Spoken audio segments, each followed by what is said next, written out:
கோபமே வந்துருச்சுங்க எனக்கு. பின்னாடி வான்னு சொல்லிட்டு இருந்தா என்ன நினைப்பாங்க எல்லாரும் சொல்லுங்க நீங்களே. காலையிலேருந்து இழுத்து பார்க்குறேங்க. இழுத்து பிடிச்சும் பார்க்குறேன். போக வேண்டாங்கல்ல அப்படின்னாலும் கேட்க மாட்டேங்கிறாங்க. நீங்களே பாருங்க, பார்த்தீங்களா? கயிற்றை பிடிச்சிட்டுங்க இழுத்து பிடிச்சாலும் அவங்க பக்கத்து காட்டுக்குள்ள போனால் சொல்லுங்க நீங்கள் கம்முன்னு இருப்பாங்களா அவங்க? அங்கேயே தான் போகிறேன்னு சொல்லுதுங்க.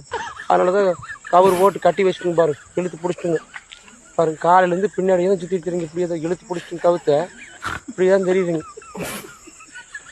எல்லோரும் கேட்குறீங்க ஏன்னா வண்டிக்கு போகிறதுன்னு கேட்குறீங்க. 2-3 பேர் கேட்டீங்க. கடைசியில் நம்மளை பாருங்கள், மாடு ஒன்று வாங்கிட்டு வந்து கொடுத்துட்டுங்க.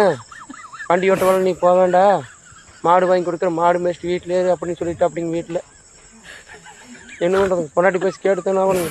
அதனால் மாடு மேய்ச்சிட்டுக்கிறேங்க வீட்டில். எங்கேயும் போகிறது இல்லைங்க வண்டிக்குள்ள. வீடு நான் ஒன்று வீடு ஒன்று கம்மன் வந்துக்கிறேங்க. இந்தமாதிரி டைமிங் செஞ்சிடலாம் நீங்கள் எதிர்பார்க்க முடியாதுன்னு நினைக்கிறீங்க. இப்போ நீங்கள் வேறு பேர் மாற்றிக்கலான்னு இருக்கிறேங்க. மாடு மேய்ச்சி தான் இருக்கிறேங்க நான் இப்போ. அதனால் உனக்கு பாரு, வா போலவா, சாயந்தரம் ஆகி போய் சொன்னால் மேய்ச்சிட்டு இருக்கிற. காலையிலேருந்து நீ சித்திரவதை பண்ணி போட்டு சாயந்தரம்னாச்சு வா போல வீட்டுக்கு வாங்க. எங்கெங்க நேரமாகவும் போக முடியும். காலையில் இதுன்னு சோறுங்க, இன்னும் சாப்பிட கூட இல்லை.